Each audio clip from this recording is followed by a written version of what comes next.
మొన్నటి ఎన్నికల్లో అందరి చూపు ఆ నియోజకవర్గం వైపే ఉండేది. ఒక పార్టీ అధినేత అక్కడ పోటీ చేయడం ఒక ఎత్తు అయితే ఆయన ఓడిపోవడం ఇంకో ఎత్తు. సరిగ్గా ఈ ఎన్నికల్లో కూడా ఆ నియోజకవర్గం హాట్ టాపిక్ గా మారింది.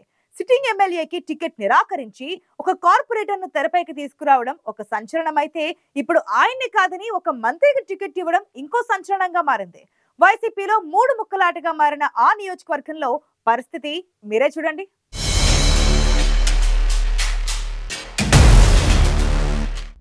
రాజకీయాల్లో పవన్ కళ్యాణ్ ఏం చేసినా సంచలనమే. ఆయన పోటీ చేసినా చేయకపోయినా అది వార్తల్లో ఉంటుంది. ఆయన గెలిచినా సంచలనమే, ఓడినా సంచలనమే. 2019 ఎన్నికల్లో అలాంటి సంచలనానికి కేంద్రమైంది గాజువాక నియోజకవర్గం. అప్పట్లో జనసేనాని పవన్ కళ్యాణ్ని ఇక్కడ వైసీపీ అభ్యర్థి తిప్పల నాగిరెడ్డి ఓడించారు. పవన్ కళ్యాణ్ని ఓడించిన వారికి ఎంత ప్రియారిటీ ఇవ్వాలి? 2024 ఎన్నికలు వచ్చేసరికి సీన్ మారింది. ఎమ్మెల్యే తిప్పల నాగిరెడ్డిని కాదని సీఎం జగన్ ఉరకూటి చందుని వైసీపీ ఇన్ఛార్జిగా కేటాయించారు. దీంతో విభేదాలు రాజుకున్నాయి. ఇది చాలదన్నట్టు ఎమ్మెల్యే కొడుకు పేరు తెరపైకి తీసుకొచ్చారు. అదీ చాలదన్నట్టుగా ఇప్పుడు ఒక మంత్రికి ఏకంగా టికెట్ ఇచ్చేశారు. ఇన్ని మార్పులు, ఇన్ని గ్రూపులతో ఇక్కడ వైసీపీ గందరగోళ పరిస్థితుల్లో పడిపోయింది. అసలు ఎందుకు వైసీపీ ఇంతమంది అభ్యర్థుల్ని మారుస్తోంది?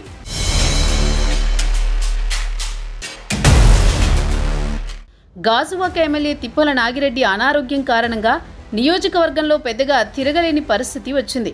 అందుకే ఆయన మళ్లీ గెలిచే అవకాశం లేదని, టికెట్ ఇవ్వడం లేదని వైసీపీ అధిష్టానం చెప్పేసింది.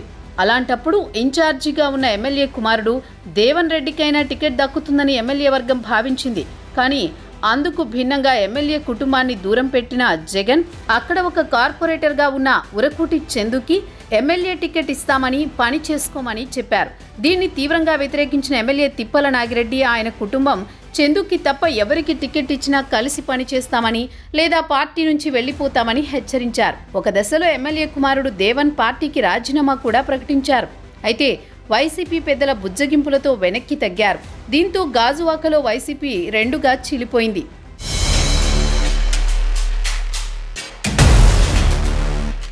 ఉన్న రెండు వర్గాలు చాలదన్నట్టుగా వైసీపీ తీసుకున్న తాజా నిర్ణయం మరో గ్రూప్ ఏర్పడేలా చేస్తుంది. ఏపీలో నిత్యం వార్తల్లో ఉండే మంత్రి అమర్నాథ్కు అనకాపల్లిలో టికెట్ లేదని చెప్పింది వైసీపీ. కానీ ఆయన్ని గాజువాక ఇన్ఛార్జిగా నియమించారు.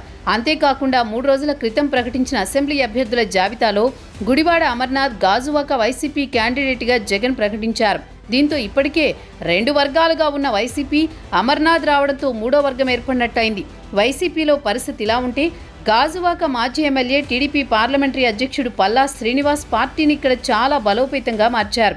మరి ఈ పరిస్థితుల్లో మూడు వర్గాలుగా మారిన గాజువాకలో వైసీపీ పరిస్థితి చూసి క్యాడర్లో ఆందోళన మొదలైంది. అయితే నిన్న మొన్నటి వరకు అమర్నాథ్కు టికెట్ లేదు అనుకుంటే జగన్ నిజంగానే అమర్ అన్నట్టు తన తలరాతను మార్చారు. అమర్నాథ్ గాజువాక నియోజకవర్గానికి లోకల్ వ్యక్తి కావడం ఒక ప్లస్ పాయింట్.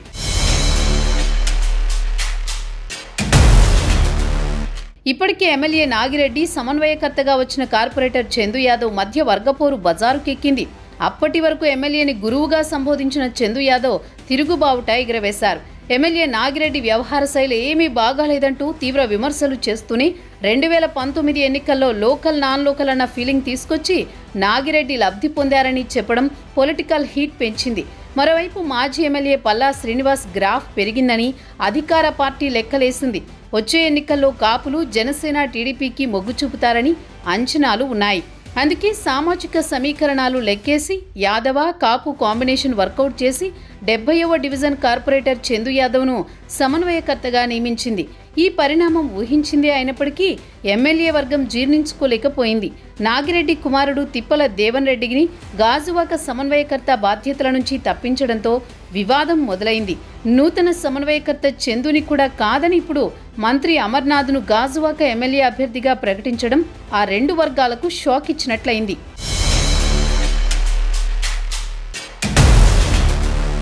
అసలు ఇక్కడ అమర్నాథ్ను అభ్యర్థిగా తీసుకుని రావడానికి ప్రధానమైన కారణం వర్గపోరేనని వైసీపీ పెద్దలు చెబుతున్నారు.